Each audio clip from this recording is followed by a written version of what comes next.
You know what I've realized? No matter how much gaming evolves, with online modes, battle passes, and endless updates, nothing beats the feeling of getting lost in a great single-player game. When it's just you, the controller, and a story that pulls you into another world. No distractions, no random teammates yelling in your ear, just focus, emotion, and adventure. These are the games that remind you why you love gaming in the first place. Games that make you feel something. So today, I want to share 15 of the best single-player games you need to play right now. Some are modern masterpieces, some are unforgettable classics, but every single one of them is worth your time. Let's dive in. There's playing as Batman, and then there's feeling like Batman. Arkham Knight is one of those rare games that completely nails the fantasy. From the moment you glide off a rooftop into Gotham's neon-soaked skyline, it's pure atmosphere. The rain hitting your armor, the thunder echoing off skyscrapers. It's cinematic, it's brooding, it's everything Batman should be. The free-flow combat system is still one of the smoothest in gaming. Every counter, every gadget feels deliberate. It's not just about pressing buttons, it's about mastering rhythm. And the story? It digs deep into Bruce Wayne's psyche, the trauma, the obsession, the guilt. It's less about being a hero and more about the cost of trying to be one. Even the Batmobile, love it or hate it, adds to the immersion. There's something amazing about hearing that engine roar while Gotham's lights blur past. It's dark, emotional, and immersive. Arkham Knight doesn't just let you play as Batman, it lets you understand him. Alan Wake 2 is the kind of game that lingers in your head long after you've stopped playing. It's eerie, cinematic, and unlike anything else out there. This isn't your typical horror game filled with cheap jump scares. It's psychological horror done right. The story plays out like a mystery novel trapped inside a nightmare. You're constantly questioning what's real and what's imagined. The lighting, the sound design, even the camera work, everything feels intentional, designed to make you uneasy in the best way. Remedy didn't just make a sequel, they made a piece of art. The dual narrative between Alan and Saga feels deep, layered, and genuinely unsettling. Every flashlight beam feels like hope in the darkness, and every shadow feels like a secret you're not supposed to uncover. It's haunting, introspective, and unforgettable. If you love atmosphere and story-driven horror, this one's a must. Uncharted 4 is the reason cinematic gaming exists. It's that perfect blend of blockbuster energy and personal storytelling. The action is wild, collapsing buildings, explosive chases, ancient tombs, but what makes it special is the emotion underneath it all. Nathan Drake isn't just chasing treasure anymore, he's chasing purpose. You feel his exhaustion, his doubt, his conflict between adventure and the life he left behind. Every location feels alive, from Madagascar's deserts to Scotland's ruins, and the game never stops rewarding curiosity. Even the quieter scenes, the banter with Sully, the tension with Elena, feel real, grounded, human. It's polished to perfection, but it's also full of heart. Uncharted 4 feels like saying goodbye to a friend you've traveled the world with, and it's beautiful from start to finish. This one isn't just a game, it's a lifestyle. Red Dead Redemption 2 is pure immersion. The slow pace, the quiet moments, the attention to detail. It all pulls you into the fading days of the Wild West. Arthur Morgan is one of gaming's greatest characters. You start playing as an outlaw, but somewhere along the way, you realize you're playing as a man trying to do right before it's too late. The world feels alive. Animals hunt. Trains run on schedule. NPCs remember your choices. You can spend hours doing nothing but exploring, fishing, or sitting at camp while your gang sings songs around the fire. And yet, beneath all that beauty, there's melancholy. You feel the end coming, the death of the old world, the betrayal, the loyalty, the inevitable tragedy. It's cinematic, emotional, and deeply human. No other game captures the feeling of time slipping away quite like Red Dead Redemption 2.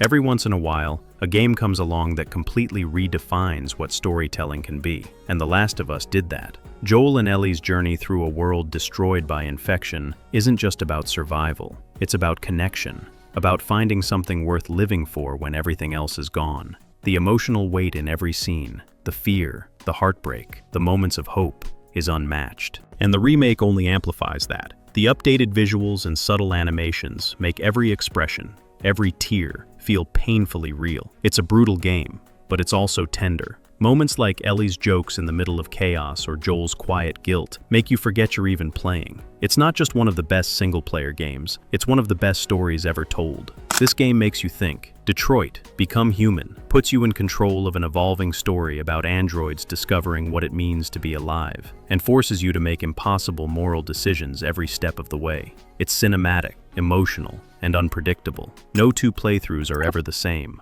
One wrong choice can change everything. A moment's hesitation, a line of dialogue, and suddenly, you're on a completely different path. The writing feels deeply human. Kara's story as a protector, Connor's evolution from machine to conscience, Marcus's rebellion, all of them intertwine beautifully. You're constantly faced with questions that stick with you. What does it mean to feel, to love, to be free? It's not just a game, it's an experience in empathy and consequence. When God of War returned, it didn't just revive a franchise, it matured with its audience. Kratos, once consumed by vengeance, is now a father trying to break the cycle of violence that defined him. The one-shot camera gives you zero breaks, pulling you closer into his journey. Every battle, every silence, every mistake. The Leviathan axe feels perfect. Every throw has weight, every impact has power. But what really sticks isn't the combat, it's the story. Watching Kratos struggle to connect with Atreus, to teach him restraint while learning it himself. It's emotional storytelling disguised as an action game.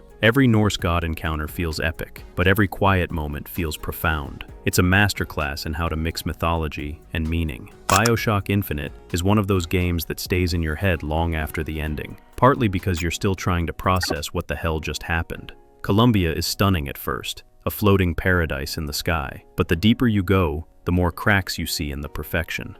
Religion, politics, race, identity. This game doesn't shy away from anything. The storytelling is ambitious, the twists are wild, and that ending? It's one of the most talked about in gaming history. But what I love most is how philosophical it feels. It's not just action, it's art. The music, the writing, even the colors are layered with symbolism. Every replay makes you notice something new. And when a game can make you question your own reality, you know it's something special. The moment you step out of Vault 101 and see the world for the first time, that's gaming history. Fallout 3 captures that sense of isolation and wonder better than almost any game. It's bleak, but never empty. Every corner of the wasteland tells a story. It's the kind of game that rewards curiosity. You might stumble into a town built from scrap metal, a vault full of horrifying secrets, or a stranger with a story that changes how you see the world. It's grim, but it's also oddly hopeful, showing how humanity clings to survival, even in the ruins. The choices you make actually matter. You shape the future of the wasteland, for better or worse.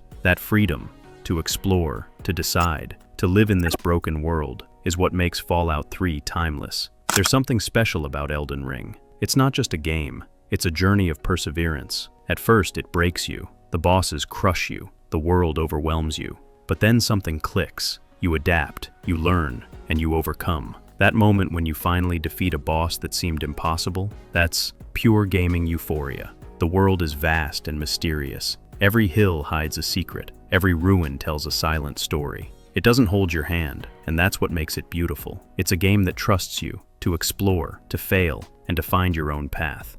When you finally ride through the lands between with the sun setting behind you, it's magic. Few games capture pure joy like Spider-Man 2. Swinging through New York feels effortless, fluid, and thrilling. It's not just traversal, it's therapy. You can spend hours doing nothing but swinging from rooftop to rooftop because it feels that good. But the story grounds it all. Peter and Miles share real chemistry. Their struggles feel authentic, balancing friendship, responsibility, and the weight of being heroes. The combat is smoother, the villains are complex, and the city feels more alive than ever. It's equal parts heart and adrenaline. When a game can make you laugh 1 minute and tear up the next, that's something special. This game is visual poetry. Ghost of Tsushima is so beautiful it almost feels meditative. The fields of flowers, the golden leaves, the gentle wind guiding your path. It's a love letter to Japanese cinema and samurai honor. But underneath the beauty lies a powerful moral story. Jin Sakai's conflict between tradition and necessity, honor versus survival, gives real emotional depth. Every duel feels cinematic. Every shrine feels sacred. You find yourself stopping mid-journey just to take in the view. It's not just a game you play, it's one you feel. People forget how good Titanfall 2 really is. Its campaign is short, but it's pure brilliance from start to finish. The level design, especially the time jump mission, effect and cause, is legendary. The story between Jack and BT is unexpectedly emotional. Their bond gives this fast-paced shooter a genuine heart. By the end, you're not just fighting to win, you're fighting for your friend. It's creative, polished, and completely unforgettable. Sometimes, you just want chaos and laughter, and Borderlands 2 delivers both in spades. It's over the top, hilarious, and full of ridiculous loot. The humor, the writing, the insane variety of weapons. It's one of the most entertaining games ever made. But beneath the jokes, there's genuine personality. Every character, from Tiny Tina to Handsome Jack, feels iconic. It's pure fun, and it never takes itself too seriously, which is exactly why it works. And finally, the Mafia trilogy. These games are cinematic storytelling at its finest. Each one captures a different era of organized crime, from the rise of Prohibition to the 60s Mafia wars. The definitive edition of the first Mafia is the standout. Every cutscene feels like a classic film. It's slow, moody, and emotional. Tommy Angelo's journey from cab driver to gangster is a masterclass in writing and atmosphere. The attention to detail, the music, the city design, everything feels authentic. It's not about chaos, it's about consequence, and that's what makes it so powerful. So there it is, 15 single-player games you need to play right now. Some will challenge you, some will move you, and some will remind you why you fell in love with gaming in the first place. If you've played any of these, drop your favorite moment in the comments. And if you haven't, trust me, pick one, dive in, and lose yourself. Thanks for watching. Stay curious, stay passionate, and I'll see you in the next one.